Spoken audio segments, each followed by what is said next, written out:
முதல்ல தமிழர்களோட கடவுளை பாக்குறப்போ அந்த கடவுள் மீது வெறுப்பு கொண்டார்கள் அப்படிங்கிற உண்மைதான் நமக்கு வந்து கிடைக்குது. அதற்கான மிகச்சிறந்த ஆதாரம் நமக்கு எங்க கிடைக்குது அப்படின்னு நம்ம பார்த்தோம்னா, ஆரியர்கள் இந்தியாவுக்குள்ள வர்றப்பயே இங்க இருக்கக்கூடிய மக்கள் வந்து லிங்க வழிபாடு கொண்ட மக்களாக இருந்தாங்க.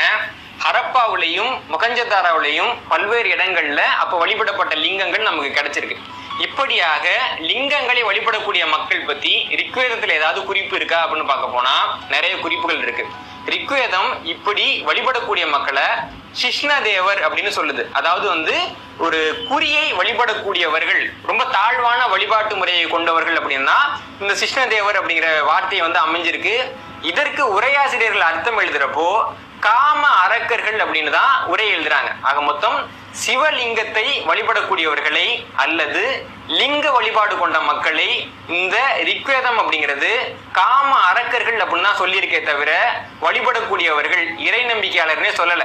இப்படியாக வேதகால ஆரியர்கள் உள்ள வர்றப்போ இங்க இருந்த ஹரப்பா நாகரிகம் அப்படிங்கிறது அதனுடைய இறுதி காலத்துல இருந்தது. அப்போ இங்க வந்து ஆரியர்கள் என்ன பண்ணாங்க அப்படின்னா அந்த நாகரிகத்தில் இருந்த இந்த லிங்க வழிபாட்டு உருவங்களை அடிச்சு உடைச்சிருக்காங்க.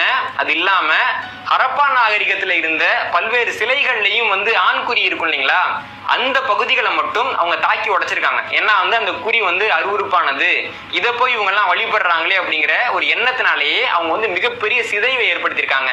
இந்த கருத்தை நான் சொல்லல, ஹரப்பா நாகரிகத்தை சேர்ந்த தோலவீரா அப்படிங்கிற இடத்த பொதுவெளிக்கு கொண்டு வந்த மிகப்பெரிய ஆய்வாளரான R.S. பிஸ்ட் அப்படிங்கிறவர்.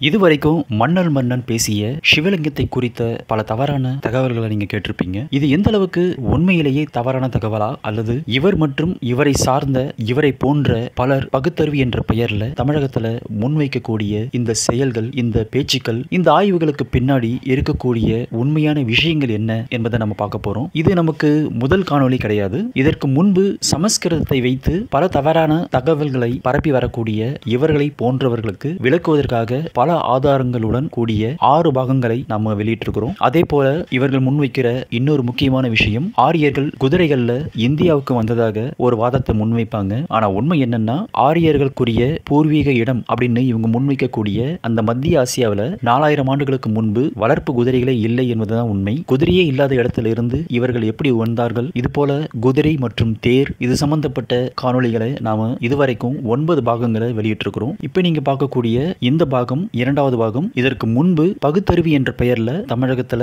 பரப்பக்கூடிய இன்னொரு முக்கியமான விஷயம், வேதங்கள் அல்லது இந்திய தத்துவ சிந்தனைகள் மேற்கத்திய பகுதிகளில் இருந்து, அதுவும் குறிப்பாக பாரசீக சமயத்தில் இருந்து வந்ததாக அவர்களுடைய அறியாமையில உருட்டி கொண்டு இருக்கிறத நம்ம பார்க்க முடியும். இப்படிப்பட்ட அறியாமைகளை விளக்கக்கூடிய வகையில இது 2வது பாகம். இதற்கு முன்பு நாம இருக்கக்கூடிய ஒரு பாகத்தை தான் நீங்க திரையில பாக்குறீங்க. இப்படிப்பட்ட விஷயங்கள் நம்ம முன்வைத்து பேசுறதுனால நாம சமஸ்கிருதம் மற்றும் வேதங்களுக்கு மட்டுமே ஆதரவாக பேசக்கூடியவர்களோ அல்லது தமிழுக்கும் இங்க இருக்கக்கூடிய கலாச்சாரத்துக்கும் எதிரான சிந்தனை கொண்டவர்களோ இல்லை.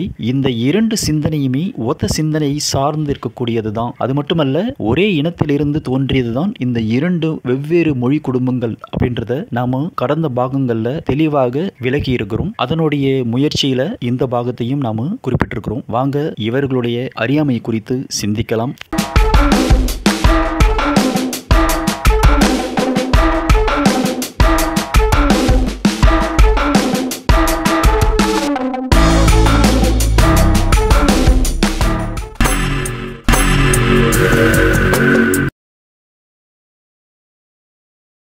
இதுவரைக்கும் மன்னன் பேசிய செய்திகளில் பார்த்தீங்கன்னா முக்கியமாக 2 விஷயத்தை பதிவு செஞ்சிருப்பாரு. ஒன்று, சிஷ்ணதேவா என்ற வார்த்தை சிவலிங்கத்தையும் சிவ பக்தர்களையும் குறிக்கக்கூடிய ஒரு வார்த்தை அப்படின்ற ஒரு தவறான செய்தியை பதிவு செஞ்சிருப்பாரு. 2வது, ஆரியர்கள் இந்தியாவுக்கு வரும் வழியில இருக்கக்கூடிய சிந்து சமவெளியில இருந்த பல சிலைகள்ல இருந்த ஆணுறுப்பு உருவத்தை உடைத்து எறிந்ததாக ஒரு செய்தியை பதிவு செஞ்சிருப்பாரு. இந்த 2 விஷயத்துல நாம முதல் விஷயமா இருக்கக்கூடிய சிஷ்ணதேவா என்ற விஷயத்தை குறித்து முதல்ல சிந்திக்கலாம்.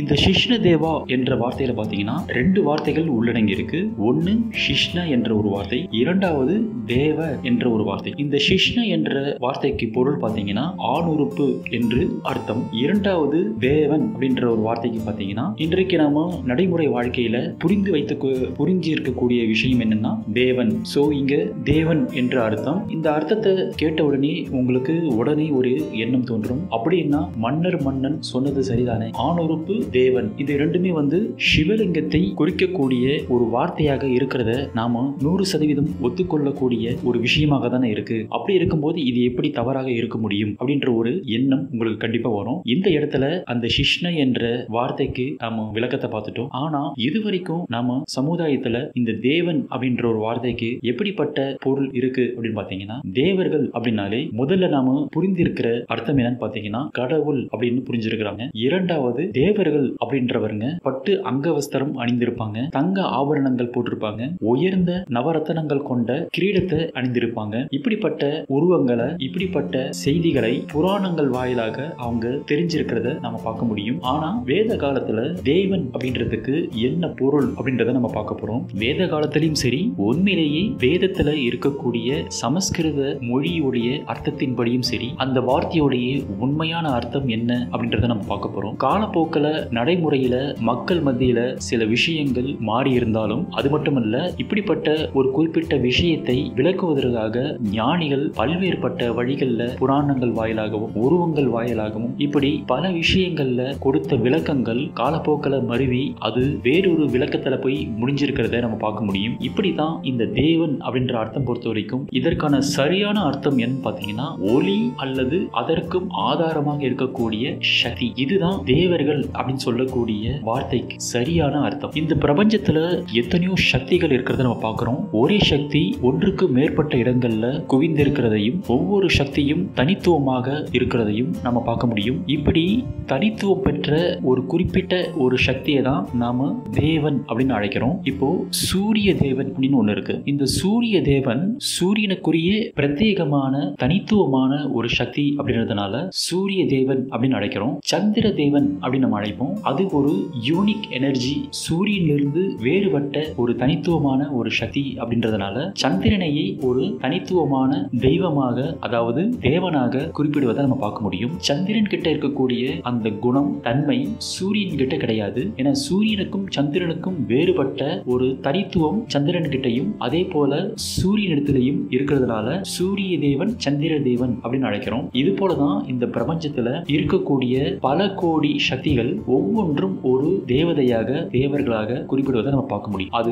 ஆண் தன்மையில குறிப்பிடும் பொழுது தேவர்கள் அப்படின்னும், பெண் தன்மையில குறிப்பிடும் போது தேவதைகள் அப்படின்னும் குறிப்பிடுறாங்க. எந்த சக்தி தனித்துவத்தோட யூனிக் எனர்ஜியா இருக்கோ அதை தான் நம்ம ஒரு குறிப்பிட்ட தேவதையாக, தேவர்களாக பார்க்கிறோம். முன்னாடி சொன்னது போல சந்திரன், சூரியன், இப்படி நவகோள்கள், இது எல்லாமே ஒவ்வொரு தேவதையாக, தேவர்களாக பார்க்கிறோம். ஏன்னா ஒரு கோள்கள் கிட்ட இருக்கக்கூடிய சக்தி அதோடைய தன்மை மற்றொரு கோள் கிட்ட இருக்காது. அதுல இருந்து கொஞ்சம் வேறுபட்டு இருக்கும். அதுக்குன்னு ஒரு தனித்துவம் இருக்கிறதுனால அதை ஒரு தேவதையாக, தேவராக பார்க்கறாங்க. இப்படிதான் இந்த அண்ட சராசரங்கள்ல பல கோடி தேவர்கள் இருக்கிறதாக நம்பப்படுவதை நம்ம பார்க்க முடியும். இதனுடைய ஒரு அதீத எண்ணிக்கையில குறிப்பிடுறதுனாலதான், அதீத எண்ணிக்கையில இருக்க வாய்ப்பு இருக்கு அப்படின்னு நம்புறதுனாலதான் 33 கோடி தேவர்கள் அப்படின்ற ஒரு வார்த்தையை நீங்க கேள்விப்பட்டிருப்பீங்க. இந்த பிரபஞ்சம் முழுவதும் தனித்துவம் கொண்ட பல கோடி சக்திகள் இருக்கிறதாக நம்புறதுனாலதான் இப்படிப்பட்ட எண்ணிக்கையை அவங்க முன் வச்சிருக்கிறத நம்ம பார்க்க முடியும். ஏதோ இந்த தேவர்கள், தேவதைகள் எல்லாமே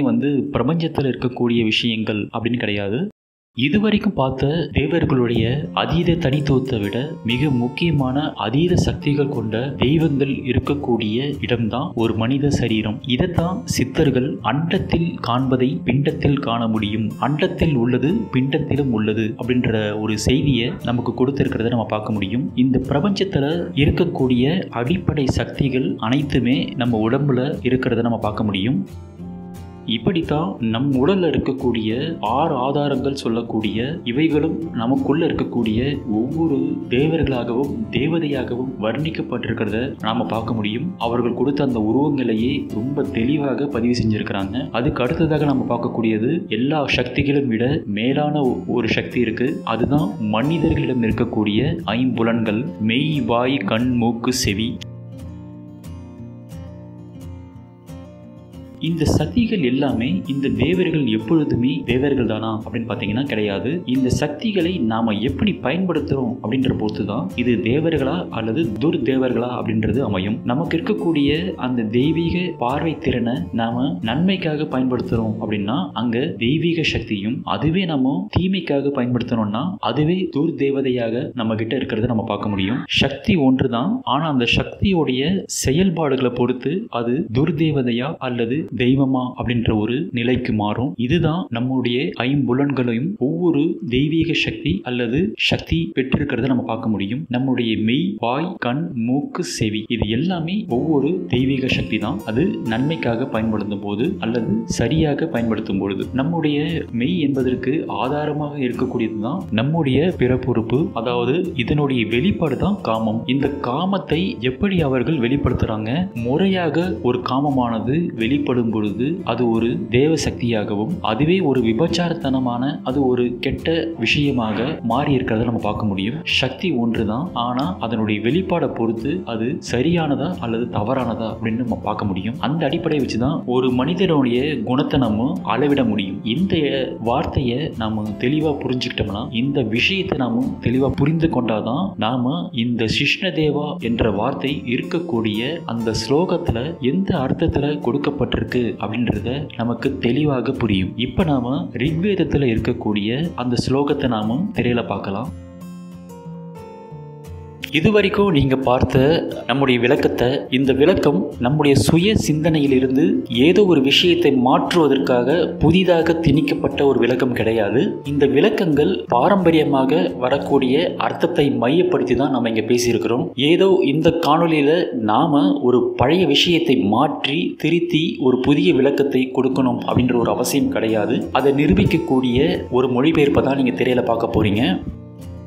வேதங்களை மொழிபெயர்த்தவர்கள்ல மிகவும் குறிப்பிடத்தக்கவர் தான் இப்ப நீங்க திரையில பார்க்கக்கூடிய ரால்ஃப் டி.எச். கிரிஃபித் என்பவர். இவர் 1896 வேதத்தை மொழிபெயர்த்து வெளியிடும் பொழுது அதில் இந்த சிஷ்ணதேவா என்ற வார்த்தைக்கு இவர் கொடுத்திருக்கிற அர்த்தம் இதுதான். லிவ்டு பர்சன் அப்படின்றதான் இங்க கொடுத்திருப்பாரு, அதாவது இழிவான மனிதர்கள். அது மட்டுமல்ல, இந்த இடத்துல ஒரு சந்தேகம் உங்களுக்கு ஏற்படலாம். என்னன்னா, ஒரு சில ஆசிரியர்கள் இந்த சிஷ்ணதேவா என்ற வார்த்தையை லிங்கம் அப்படின்னு குறிப்பிட்டிருக்கிறத நாம் பார்க்க முடியும். இந்த கிரிஃபித் என்பவர் லிவ்டு பர்சன் அப்படின்னு குறிப்பிடப்பட்டிருக்கிறத நம்ம பார்க்க முடியும். இதுல உங்களுக்கு சாதகமான ஒரு மொழிபெயர்ப்பை எடுத்து வச்சுக்கிட்டு நீங்க பேசுறீங்க. அதே போல தானே தமிழகத்தில் இருக்கக்கூடிய சில பிரிவினைவாதிகள் இப்படிப்பட்ட மொழிபெயர்ப்பை எடுத்து பேசுவதில் என்ன தவறு இருக்கு? அப்படி பார்க்கும்போது இதுல எது உண்மை அப்படின்றது நமக்கு ஊர்ஜிதமாக தெரியாத பொழுது உங்களுக்கு சாதகமான ஒரு விஷயத்தை வைத்து பேசுறது எந்த வகையில நியாயம் அப்படின்னு உங்களுக்குள்ள ஒரு சந்தேகம் ஏற்படுவது வழக்கம். இந்த இடத்துல இன்றைய காலகட்டத்தில் பதிவு செய்யப்பட்ட இந்த ஒரு விஷயத்துக்குள்ள எந்த அளவுக்கு அந்த மொழியை ஒட்டிய, இலக்கணத்தை ஒட்டிய, பாரம்பரியமாக வரக்கூடிய அந்த முறைப்படி மொழிபெயர்ப்பு செய்யப்பட்டிருக்கு அப்படின்றதுதான் மிக முக்கியமானது.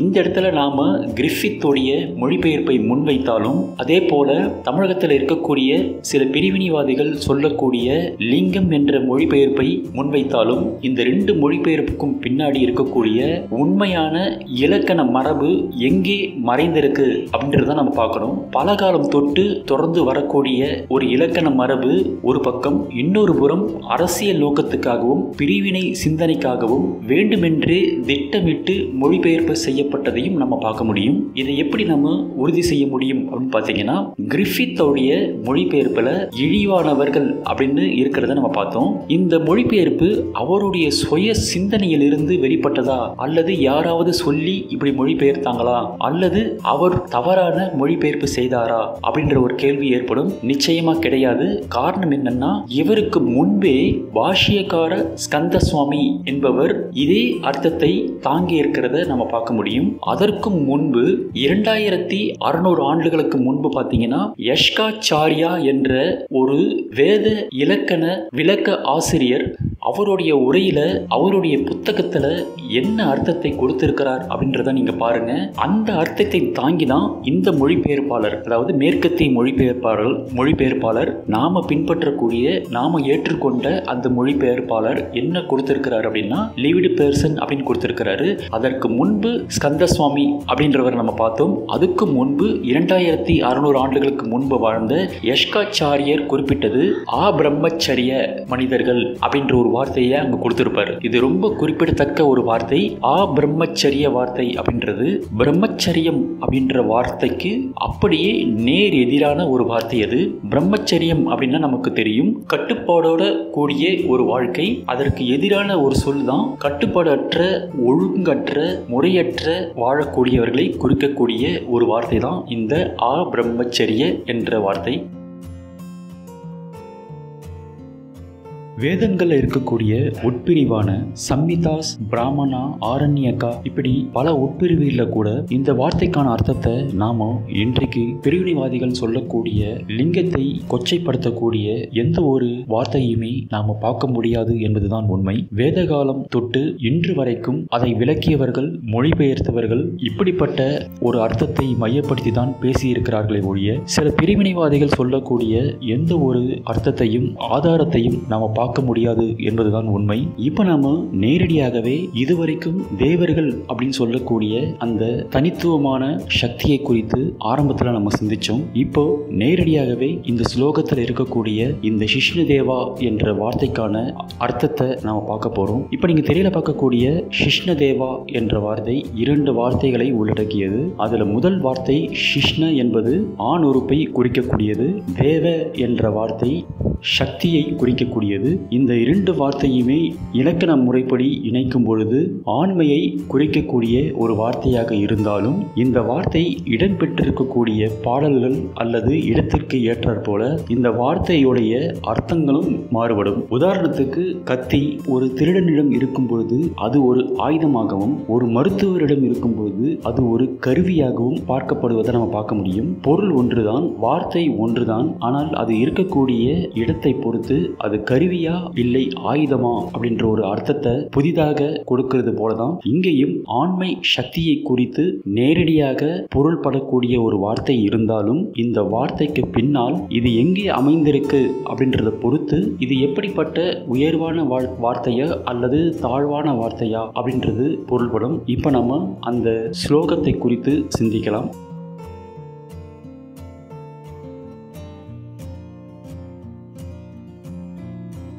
இந்த இடத்துல பக்தர்கள் வேண்டுவது போல ஒரு பாடல் அமைந்திருக்கும். இந்த வேண்டுதல்ல மிக முக்கியமான அர்த்தம் என்னன்னு பார்த்தீங்கன்னா அவர்களுடைய வழியை கெடுக்கக்கூடிய வகையில, அவர்களுடைய வழியில் குறுக்கிடக்கூடிய வகையில சில மனிதர்கள், காம இச்சை கொண்ட மனிதர்கள் குறுக்கிடும் பொழுது தங்களுடைய உண்மையான அந்த பக்தியை தடுக்கிறதுனால இந்த விஷயத்தை நீக்குமாறு இந்திரனிடத்துல வேண்டுவதை நம்ம பார்க்க முடியும். காமம் என்பது ஒரு சராசரி தேவையை ஒட்டி இருக்கும் பொழுது அது ஒரு குற்றமாக பார்க்கப்படல.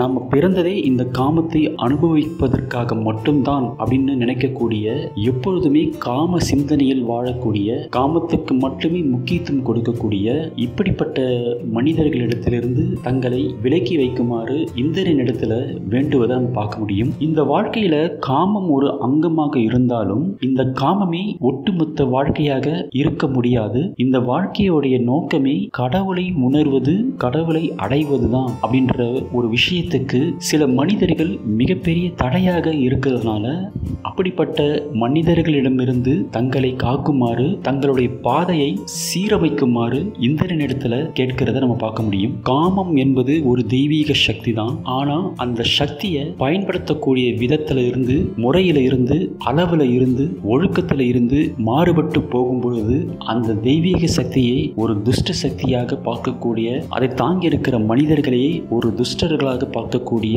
ஒரு தீய மனிதர்களாக பார்க்கக்கூடிய ஒரு பாடல் தான் இப்போ நீங்க பார்க்கக்கூடிய இந்த பாடல். எப்பொழுதுமே சிஷ்ணதேவன், அதாவது பிறப்பொறுப்பு சக்தியிலேயே கவனத்தை வைத்திருப்பவர்களிடமிருந்து இறைவனை எப்பொழுதும் தொழக்கூடிய சிந்தனை கொண்ட எங்களை காக்குமாறு இந்திரனிடத்துல வேண்டுவதை நம்ம பார்க்க முடியும். இந்த இடத்துல நம்ம ஒரு முக்கியமான விஷயத்தை கவனிக்கணும். எதற்காக இவர்கள் இந்திரனிடத்துல வேண்டுகிறார்கள்? ஏன் அக்னி தேவனிடத்தில் வேண்டுவதில்லை? ஏன் வாயு தேவனிடத்தில் வேண்டாமல் குறிப்பிட்டு இந்திர தேவனிடத்தில் வேண்டுவதற்கான காரணம் என்ன அப்படின்றதும் இந்த சிஷ்ணதேவா என்ற வார்த்தை இதுவரைக்கும் நாம முன்பு பார்த்த அர்த்தத்தோட ஒத்து போவதை நாம ரொம்ப தெளிவாக பார்க்க முடியும். அது என்னன்னா, இந்த பிரபஞ்சத்துல கோடான கோடி சக்திகள், தனித்துவம் வாய்ந்த சக்திகள் இருந்தாலும் எல்லா சக்திகளையும் விட மேலான ஒரு 5 சக்திகள் இருக்கு. அந்த 5 சக்திகள் தான் மனிதர்களிடத்தில் இருக்கக்கூடிய இந்திரியங்கள், அதாவது ஐம்புலன்கள், மெய்வாய் கண் மூக்கு செவி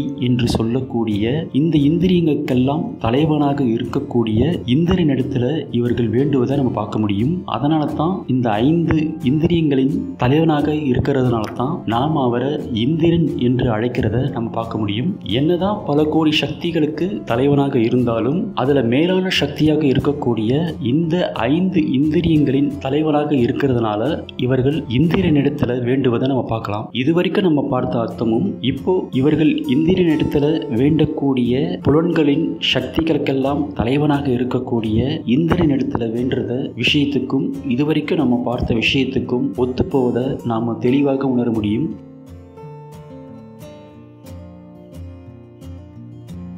இரண்டாவதாக அவர் ஒரு விஷயத்தை பதிவு செஞ்சிருப்பாரு. அதுதான் சிவலிங்கத்தை ஆரியர்கள் உடைத்ததாக ஒரு முக்கியமான விஷயத்தை பதிவு செஞ்சிருப்பாரு. இந்த இடத்துல நாம ரொம்ப உன்னிப்பா கவனித்தோம்னா சில உண்மைகள் புரியும். ஆரியர்கள் சிவலிங்கத்தை சிந்து சமவெளி பகுதியில உடைத்ததாக என்ற விஷயத்தை உலக அளவில் இருக்கக்கூடிய பெரும்பாலான ஆய்வாளர்கள் ஒப்புக்கொள்வதே இல்லை. இங்கு தனக்கு சாதகமா இருக்கக்கூடிய யாரோ ஒரு ஆய்வாளருடைய குறிப்பை மட்டும் மையப்படுத்தி முன்வைக்கிறத நம்ம பார்க்க முடியும். இப்படி ஒரு சம்பவம் எப்பொழுது நிகழும் அப்படின்னு பாத்தீங்கன்னா, அது ஒரு படையெடுப்பு செய்யப்படும் பொழுதுதான் இப்படிப்பட்ட விஷயங்கள் நடந்திருக்க வாய்ப்பு இருக்கு. ஆனா ஆரிய வருகை அப்படின்றது இன்றைக்கு அது ஒரு படையெடுப்பாக யாருமே முன்வைத்து பேசுறது கிடையாது. இந்த படையெடுப்பு நம்பிக்கைக்கு பின்னாடி இருக்கக்கூடிய இந்த பிரிவினைவாதிகளுடைய மூட நம்பிக்கை குறித்து நம்ம தனியாவே ஒரு காணொலியில சிந்திக்கலாம். ஏன்னா அந்த அளவுக்கு பல முக்கியமான விஷயங்களை நம்ம பார்க்க முடியும். இதுல திரும்ப திரும்ப அவங்க சொல்லக்கூடிய ஒரு விஷயம் என்னவா இருக்கும்னா, சிந்து சமவெளியில் வாழ்ந்தவர்கள் கோழைகளாகவும் இவர்களுடைய கட்டுக்கதைப்படி